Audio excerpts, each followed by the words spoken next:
புண்பட்ட நெஞ்ச புகையை விட்டு ஆத்து அப்படின்னு நம்ம ஊர்ல ஒரு பழமொழி சொல்லுவாங்க.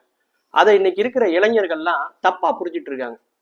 புண்பட்ட நெஞ்சுனா மனசு ஏதாவது ஒரு கவலையா இருக்கும்போது ஏதாவது ஒரு கோயிலுக்கு போய் சாம்பிராணி புகை காட்டுறதோ அல்லது இறைவனுக்கு ஊதுபத்தி கொளுத்தி வைக்கிறதோ அந்த வழிபாடும் இல்லைங்க. என்ன அர்த்தம் தெரியுமா? உடல்ல காயம் ஏற்பட்டா வெளியில இருந்து நம்ம மருந்து போடுவோம் இல்லையா? மனசுக்குள்ள காயம் ஏற்படும் பொழுது மருந்தும் நீங்க மனசுக்குள்ளதான் போடணும் இல்லையா? கடந்து உள்ளே போவதால் தான் அவருக்கு கடவுள்னு பேர். அப்படி இறைவனுடைய சிந்தனைகளை, இறைவனுடைய எண்ணங்களை, நம்முடைய இஷ்ட தெய்வத்தை நம்ம மனதுக்குள்ளேயே நம்ம வழிபாடு செய்கிற போது புண்பட்ட நெஞ்சை புக விட்டு ஆற்று அப்படின்னு சொல்லியிருக்காங்க. உள்ளே புக விட வேண்டும். இறை சிந்தனைகளை உள்ளே நம்ம புக விட்டோம்னா நம்முடைய பிரச்சனைகள் தீர்ந்துவிடும். இன்னொன்னு, நம்முடைய பிரச்சனைகளை நம்முடைய மனதில் நாமளே சுமந்துட்டு இருக்கிறத விட இறைவனுடைய திருவடியில நாம அந்த பிரச்சனைகளை வைச்சா நிச்சயமா அந்த பிரச்சனைகள் தீர்ந்து போகும். அப்படிங்கறதான் பெரியவங்க புண்பட்ட நெஞ்சை புகை விட்டு ஆற்று அப்படின்னு சொன்னாங்க. அது காலத்தால மருவி புகையை விட்டு ஆத்து அப்படின்னு மாறிடுச்சு.